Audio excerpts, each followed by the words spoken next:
focus on the hectic parleys going on in Delhi. In the BJP camp, on who's going to be the chief minister, respectively, in Rajasthan, Madhya Pradesh and Chhattisgarh. And also a breaking news development with Chief Minister of Uttar Pradesh, Yogi Adityanath, meeting the Prime Minister. Let's begin with the headlines first. Suspense grows over BJP's Chief Minister pick in 3 Hindi heartland states. Amit Shah holds hectic parleys with the front runners in the national capital.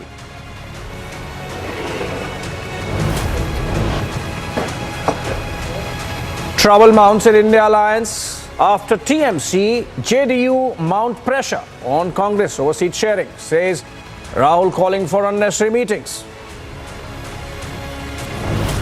Big development in Disha Salyan death probe, Shinde government to disclose name of investigators.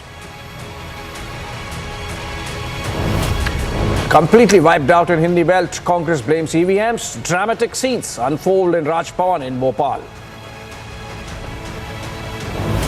Yet another Savarkar controversy in Karnataka. Congress objects to portrait in assembly, asks what's his contribution to the nation.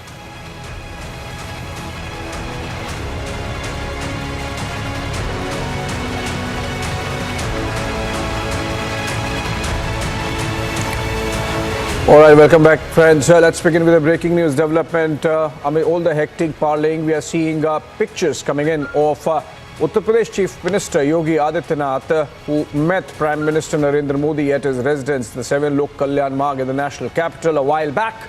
Sources tell us, and we learned that the Chief Minister extended an invitation to the Prime Minister for the inauguration of the Ayodhya airport, which has come up at a double quick speed in the temple town. The Chief Minister also gave the Prime Minister a lowdown on the Ram Mandir Pran Pratishtha program, which is slated for January the 22nd. Hectic activity going on in preparation, both at the level of the government of Uttar Pradesh in terms of the key facilitator and of course the Ram Janmabhoomi Temple Construction Committee and the associated Hindu organizations sending invites, getting the venue ready and everything else that goes into that very big historical occasion when the Ram Temple is going to be inaugurated. In the pictures we see on the left, Prime Minister listening to Chief Minister Yogi Adityanath intently, having taken the invite to inaugurate the Ayodhya airport, which is going to be before or ahead of the Pran Pratishtha of Lord Ram Lala at the Ram Temple in Ayodhya. That's going to be on January 22nd, of course. And in the other side, we are seeing pictures of Yogi Adityanath, the Chief Minister, having left 7 Lok Kalyan Marg and entering Party President JP Nadda's residence at 7 Janpath, if I'm correct, and that's in New Delhi. Remember, hectic political activity going on essentially in the BJP camp, having won 3 Hindi heartland states of Rajasthan, Madhya Pradesh and Chhattisgarh, and chief ministers of these 3 states to be decided. The BJP, it seems, is looking at a transition of the leadership to the next generation, and that's why we are not hearing, or we are hearing, but then we are also hearing of other probables beyond Vasundhara Raje Scindia in Rajasthan, Shivraj Singh Chauhan in Madhya Pradesh, and Raman Singh in Chhattisgarh. Are they going to have been? Let's go to our reporters. They're joining us live from these locations. If PCR can tell me the reporters are ready, I'll go to them live with all the activity going on in Delhi. I'm told the reporters are ready. And ladies and gentlemen, there is an unending suspense, of course, over who would be the chief minister of these states.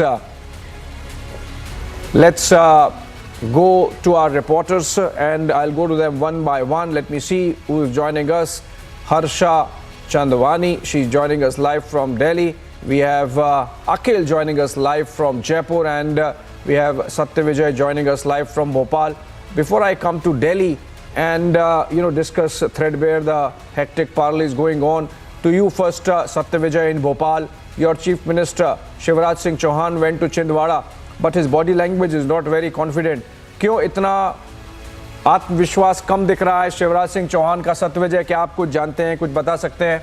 और अगर आप, क्योंकि bureau में हैं, ये भी बता सकते हैं कि किस नेता के घर के आसपास एक्टिविटी ज़्यादा दिख रही है, जिससे कि थोड़ा दर्शकों को पता चले कि किसके मुख्यमंत्री बनने के चांस ज़्यादा हैं? जी हाँ, बिल्कुल। देखिए, जिस तरह से मध्य प्रदेश का अगला सीएम कौन होगा इसको लेकर सस्पेंस तो बरकरार है, लेकिन 5 से 6 नाम जो है सबसे ज़्यादा चर्चाओं में हैं। शिवराज सिंह चौहान 4 बार के मुख्यमंत्री रह चुके हैं, लेकिन उन्होंने खुद कह दिया है कि वो सीएम पद की दौड़ में नहीं है, ना थे ना हैं, और वो दिल्ली ना जाकर मध्य प्रदेश में ही एक्टिव हैं। वो कल छिंदवाड़ा में थे, जहाँ से कि कांग्रेस 7 सीटें जीती थी, वहाँ पर वो समीक्षा बैठक करने गए थे। आज वो श्योपुर में थे, जहाँ पर वो 2 सीटें जो भाजपा हारी है वहाँ समीक्षा कर रहे थे, और कल वो राघवगढ़ में रहने वाले हैं। लेकिन आपने बिल्कुल सही कहा, कल जब ये खबर दिल्ली से टॉप सोर्सेस से आई कि नए चेहरे को मौका दिया जा सकता है, इसके बाद रिपब्लिक मीडिया नेटवर्क ने शिवराज सिंह चौहान से एक्सक्लूसिव बातचीत की, उसमें ये सवाल किया।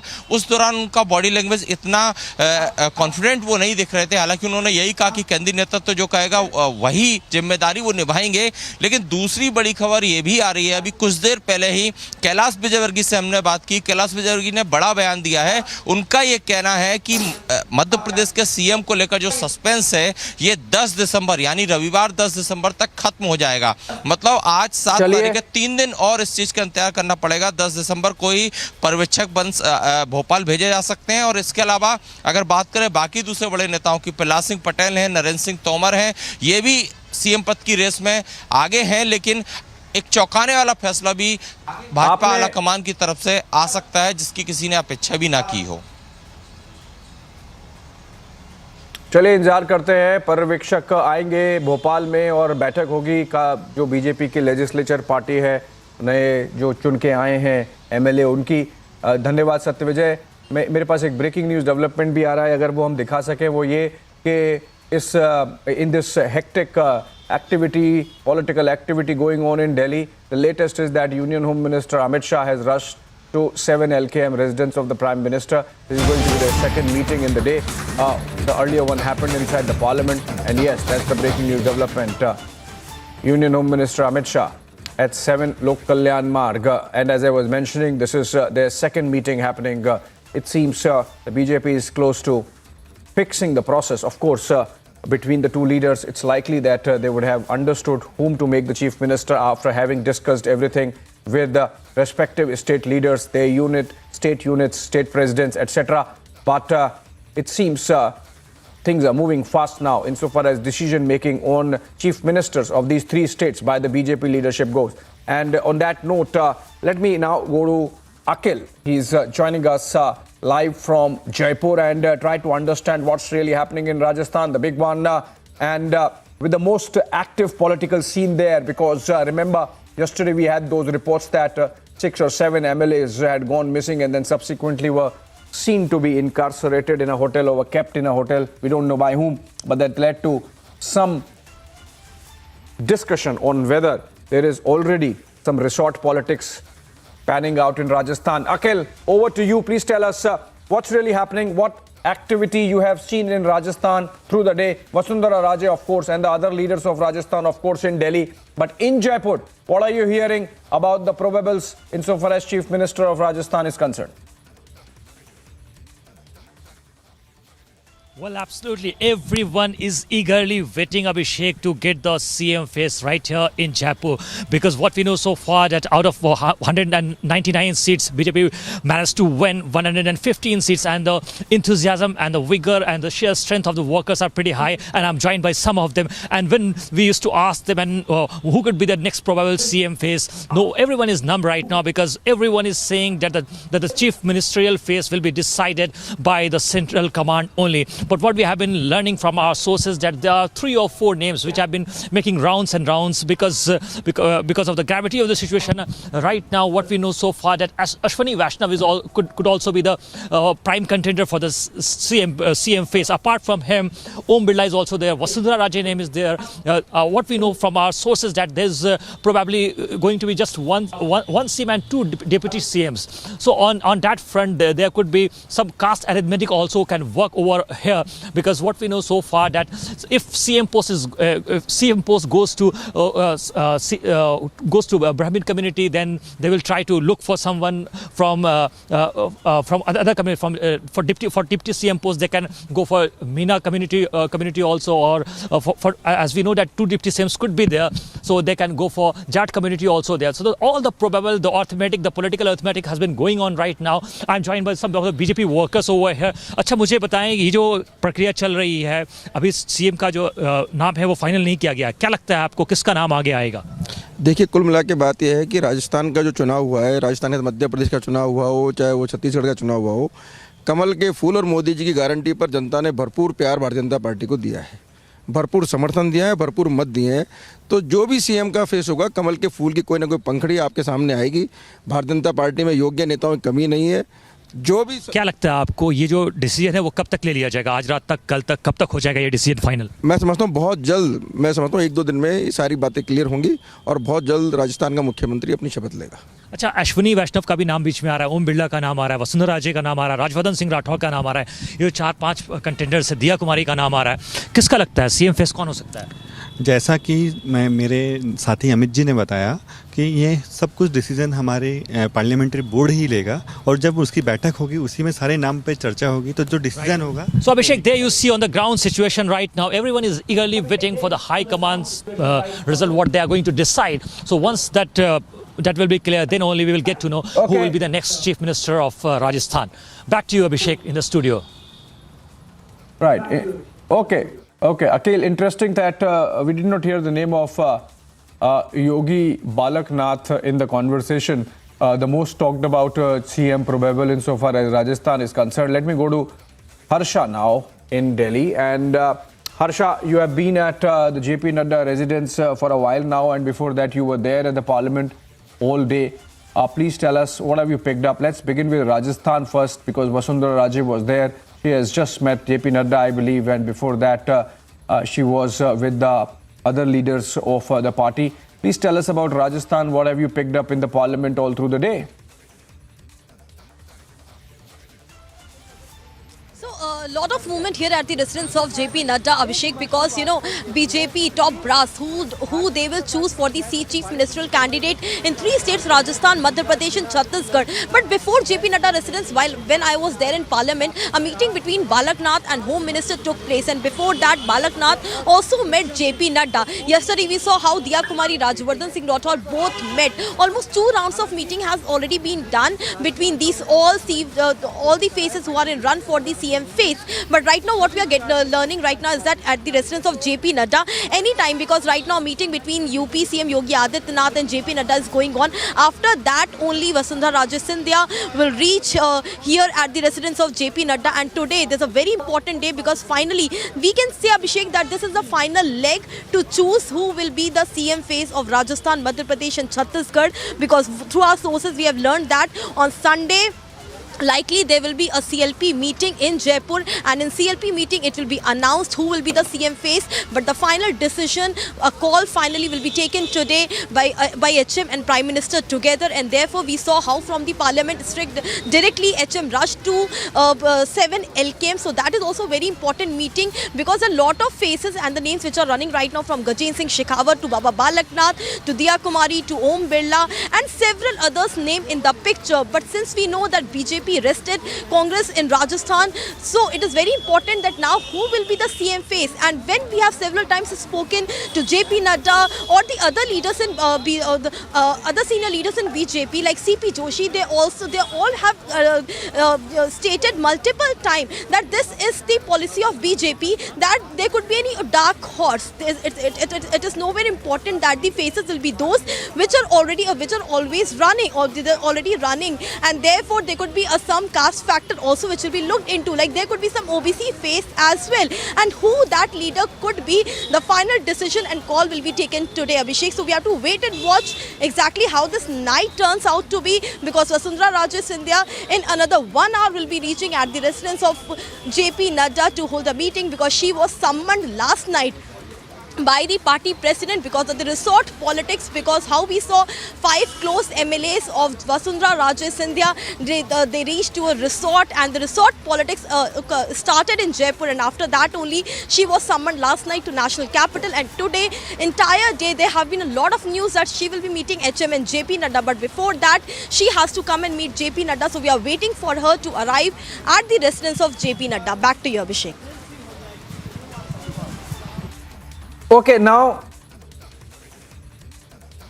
okay, Harsha, you know, we are getting pictures of JP Nadda meeting Yogi Adityanath at his residence, of course, at Nadda's residence, and I think this happened just a while back.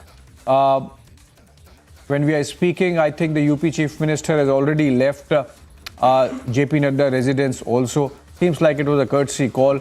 The focus entirely being on selecting the Chief Ministers of the 3 states. I believe the UP Chief Minister did not take long time much time of the party president and left quickly. Harsha, now I'll come back to you and about Madhya Pradesh.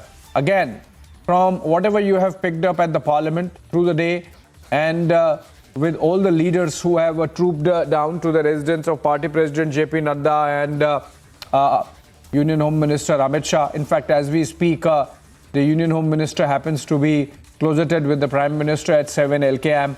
What are you hearing about Madhya Pradesh also, if you can tell us to our viewers? Shivraj Singh Chauhan does not look very confident, and we had Satyavijay discussing some of the names. What is your sense from what you heard in the parliament?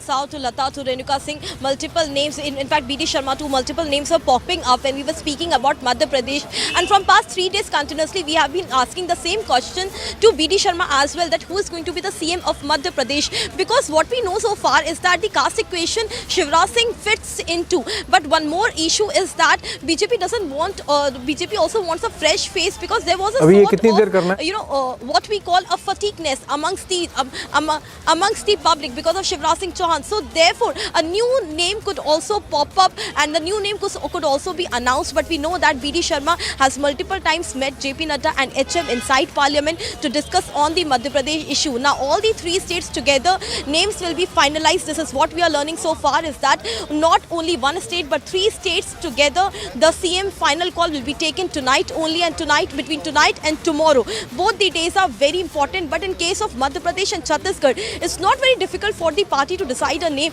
as compared to Rajasthan, because in Rajasthan there are so many MLAs who are very close and loyalists of Vasundhara Raje Scindia. So it's very important that everything happens peacefully and politely in the state of Rajasthan, and resort politics should not erupt, which already we know happened day before yesterday in Jaipur. In case of Madhya Pradesh and Chhattisgarh, we know so far is that Raman Singh also stated that he has no interest in repeating as the CM this time in Chhattisgarh, while Shivraj Singh Chauhan also stated that he is not going to Delhi, and he has not even been called to Delhi. The only leaders who are meeting in Delhi with HM and JP Nadda are the Prabharis, or the leaders who have actually worked in campaign through in and out. Back to you.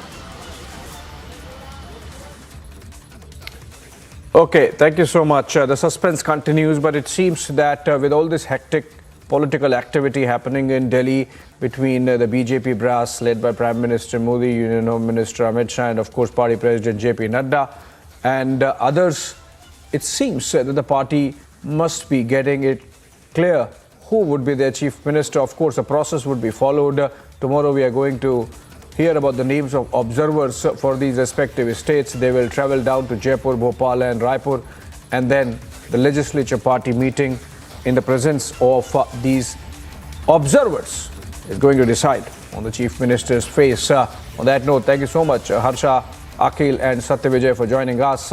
We slip into a short break. On the other side, we continue to stay with political news after TMC. JDU now that puts pressure on the Congress over seat sharing, says Rahul, calling for unnecessary meetings.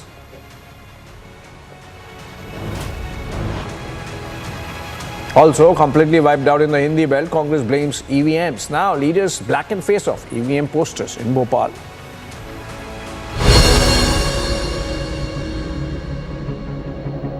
QS and THE, the world's foremost university rankings organizations, have ranked Amity amongst the top 3% universities globally, making it among the very few Indian universities to be included in both rankings. Yet another top ranking for Amity University.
sharing challenge for India alliance. Nitish refuses to attend, Akhilesh warns. Indie seat sharing challenge, Arnab debates at 10 p.m.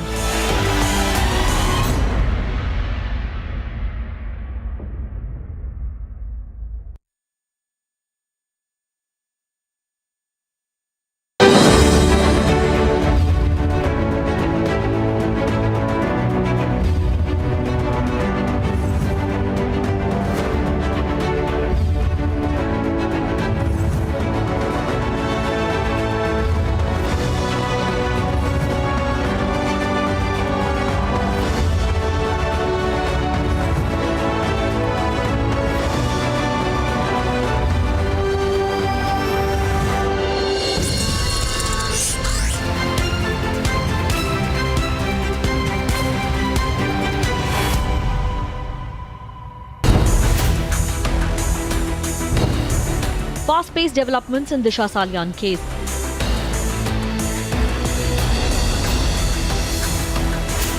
Maharashtra government's big movement in Disha case probe.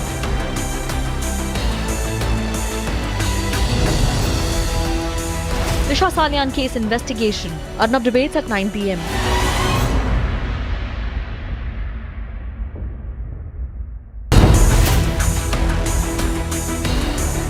Seat sharing challenge for India alliance.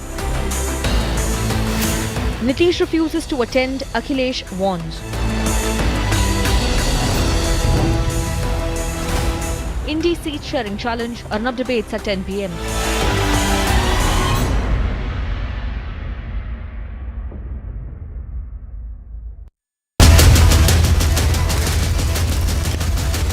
Trending burning question.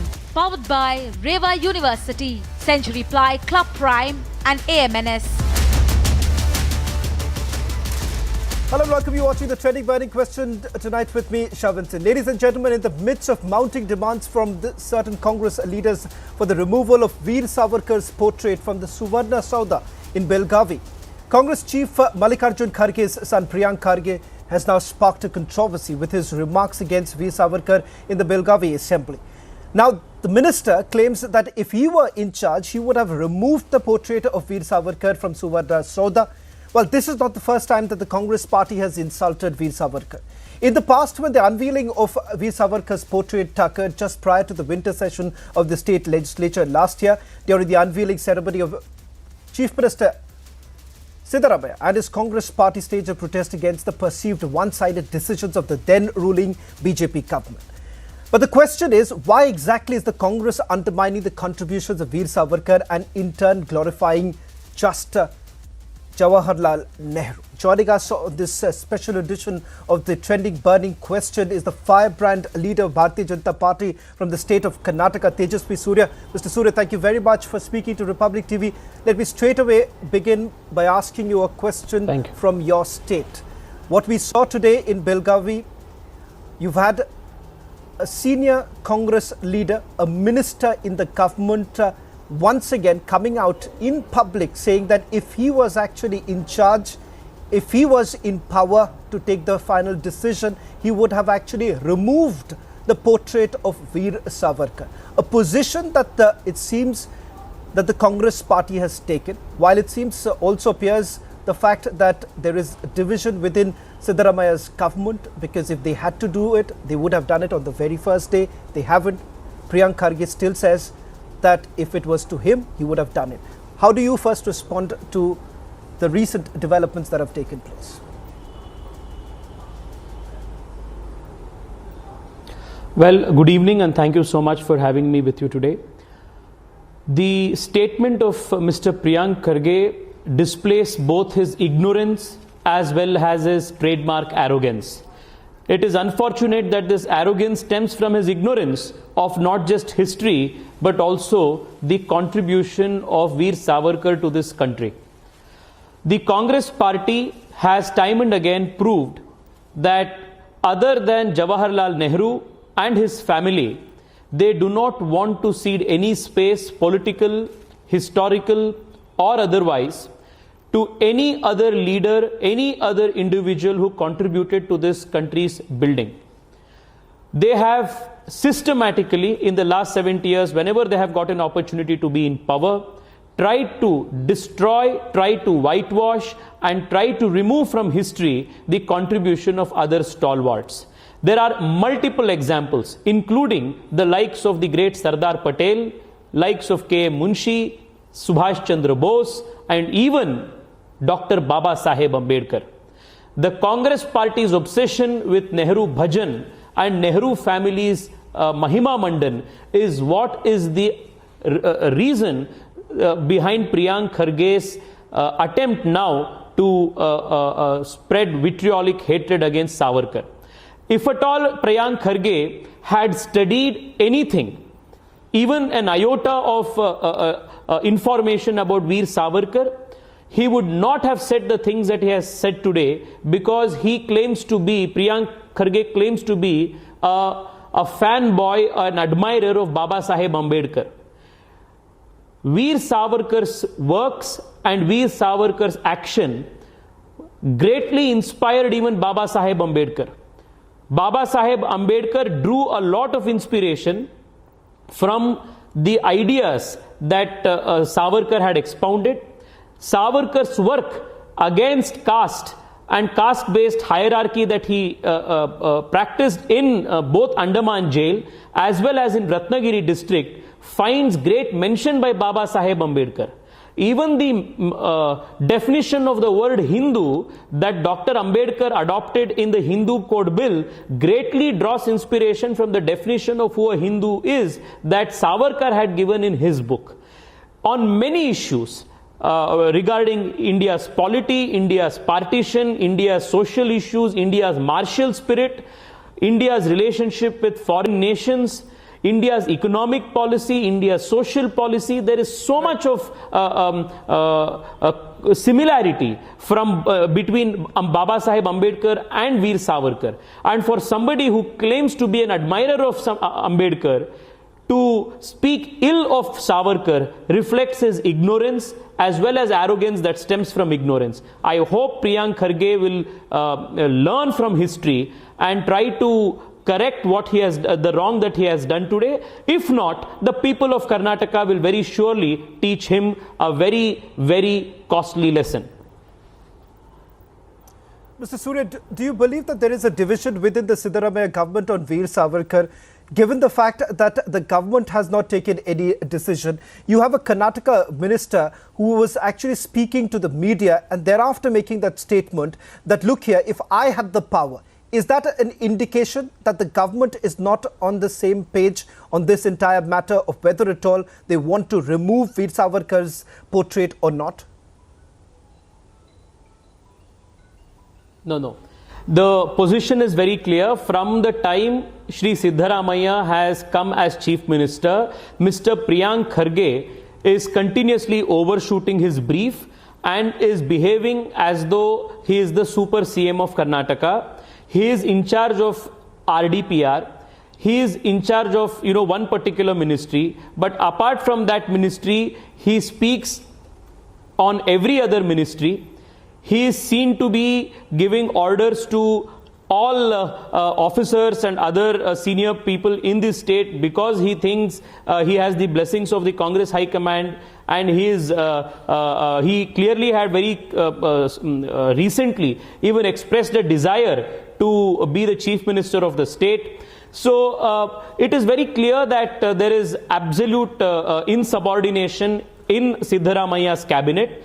And Priyank Kharge's latest outburst is also more political in nature, to give an impression as though the Chief Minister is not capable and he is, aspiring for something, or he is, giving a message to the public that, or his constituency, that he can deliver what the Chief Minister cannot. So it indicates absolute insubordination in the Siddaramaiah cabinet. It also indicates the arrogance of Priyank Kharge. It also indicates, third, that all is not well politically in the Congress party in Karnataka. Mr. Surya, there is also an argument that has been put forth by some historians, those leaning towards the Congress party, They basically say that Lala Lajpat Rai also belonged to the Congress as well as the Hindu Mahasabha. If the Sang's great hero, that is Veer Savarkar, if he had the character and the integrity, then he would have also been part of several of the annual sessions, Indian National Congress's sessions, like Lala Lajpat Rai, who was also part of the Hindu Mahasabha. That second argument that has been put forth by them is that if the Bharatiya Janata Party believes in the Hindutva ideology propounded by Veer Savarkar, why is it that your government has not accorded India's highest civilian honor to Veer Savarkar?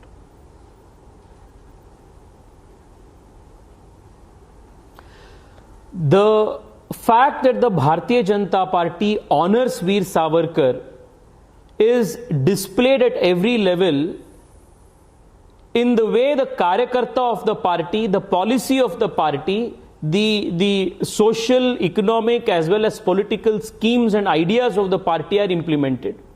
Every Karyakarta belonging to the Vichar Parivar that the Bharatiya Janata Party leads, the Bharatiya Janata Party espouses, holds Veer Savarkar in high esteem and is, in a way, the fountainhead of a lot of ideas that the Bharatiya Janata Party, the worldview of the Bharatiya Janata Party is formed. So the question of giving the Bharat Ratna etc. will always be taken up at the appropriate time. But an even bigger honor is implementing Savarkar's ideas, is to stay true to his sincerity, commitment, dedication to the nation, and to honor him in important public places, and to make sure that his ideas, which are so relevant to even today, are implemented in letter and spirit. And that is what the government has focused on. The Bharatiya Janata Party as a party has focused on. With regards to also another argument that has been put forth, Tejasvi Surya, as far as Tipu Sultan is concerned, what we have also seen is, in the case of Veer Savarkar, some within the Congress party says that why is it the BJP never speaks about the fact that Veer Savarkar was also the same very person who had praised the last Mughal emperor Bahadur Shah Zafar? Why is it that the BJP does not have a problem when there have been speeches that have been made by Veer Savarkar as far as Tipu Sultan is concerned? So when you take a closer look at these arguments that have been put forth with regards to praising a Mughal emperor, with regards to Tipu Sultan, how do you really respond? Because these are some key issues that the Bharatiya Janata Party has also raised in the past. No, there are, see, any individual, whether it is Savarkar, whether it is Mahatma Gandhi, whether it is Ambedkar, whether it is Lala Lajpat Rai or Nehru or any historical person for that matter, would have made a statement or an assessment or a particular theory in a particular historical social context. Some of it may be relevant for future, some may not be relevant for future. And as independent thinking, rational individuals, we must have the ability to understand what is relevant today and appreciate that. And if a particular aspect is not relevant, we must exercise the discretion and rationality to kind of make an assessment independent of what a person would have said, and independent of the fact that a person may be very well regarded historically or politically in the country. This is one aspect. The other aspect is, whatever Veer Savarkar would have said on a particular matter, whether it is with Bahadur Shah Zafar or another issue, does not take away the fact that he was a patriot of the first order, whose ideas on India's polity, whose idea on India's society, on his ideas on freedom movement, his contribution to the freedom movement, the way he inspired millions, is something, and his, most importantly, the work that he did to bring social harmony in the society. These are some things that the society, the country treasures and finds value and relevance for today, which is why a large section of people, independent of the BJP political ecosystem, also hold Veer Savarkar in very high regard. It is not that it is only the BJP Karyakartas who hold Veer Savarkar in high regard. There is a large section of society who have studied Veer Savarkar and hold him in high regard because of the sacrifice, the contribution that he did to the society. Mr. Surya, there is another controversy that has been raked up in your state. This is with regards to the Chief Minister making a statement about a nation's wealth to be distributed to minorities. Where does your party really stand on this entire matter? Because time and again we have seen Congress leaders largely talking about the fact that your government, when they were in power, there was a deliberate attempt that was made by your party to curtail the endowments that were given to the minorities department. How do you really look at that? What Siddaramaiah has said a few days ago in Hubli, in saying that the right of the resources of the state, the first right over the resources of the state belongs to the Muslim minority in the state, is nothing different from what the UPA's Prime Minister Manmohan Singh ji had said earlier. It is the same Muslim appeasement politics at play in Karnataka. This is the classic Congress party's playbook. They do not mean welfare for the minorities or for any other section who they claim to be champions of, but they keep using them as vote banks for furthering their political agenda. Even the Muslim community in Karnataka has kind of come to understand this double play of the Congress party, but this is nothing but a clear indication of the absolute appeasement, unbridled appeasement that Siddaramaiah has undertaken in the state of Karnataka. It is the same language that Manmohan Singh ji had spoken earlier. Mr. Surya, I want to take one more question with you with regards to the Veer Savarkar matter, because your party earlier had said that they would take to the streets if the portrait of Veer Savarkar is taken out from the Vidhan Saudha. If that happens, will your party take to the streets? How exactly would you take up this entire matter? Because remember, it was your government that brought in the portrait. How does the party really want to take this forward? Yes. We are absolutely clear on this matter. If the Congress government in Karnataka wants to or dares to take the portrait of Veer Savarkar out from Vidhan Saudha, the Bharatiya Janata Party will bring the Congress party's governance to a standstill in Karnataka, because Veer Savarkar is a symbol of the country's pride. He is a symbol of the country's resilience and sacrifice. Veer Savarkar is not just an individual. He represents a legacy of sacrifice, of tyag, of tapasya for the motherland. And there is also a very interesting historical snippet that I want to share with you on this occasion, which gives an indication as to why the Congress party is anathematic to, rather hates Veer Savarkar and finds, unable to digest the contribution of Savarkar. In 1910, guess who was the Congress party's national president?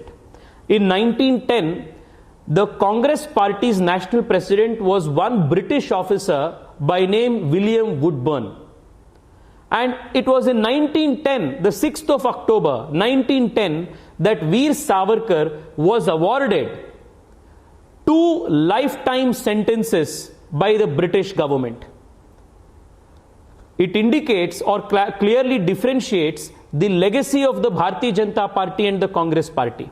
While the Congress party's national president in 1910 was a British officer who encouraged the then Congress people to keep writing petitions to the British, seeking for, small adjustments, some emoluments and some kind of accommodations. Veer Savarkar in that very year was a nightmare for the British Raj and was awarded not 1 but 2 life transportation sentences by the British government, and that is the legacy that the Bharatiya Janata Party is proud of. So if at all the Congress party decides to dishonor Veer Savarkar by removing his portrait from Vidhan Saudha, they will not only face a very severe political setback outside of Karnataka, but inside of the state, they will have to face the wrath of the BJP Karyakarta in every road and every street. Mr. Surya, a quick question before I let you go. Priyank Kharge has now thrown a challenge to your party.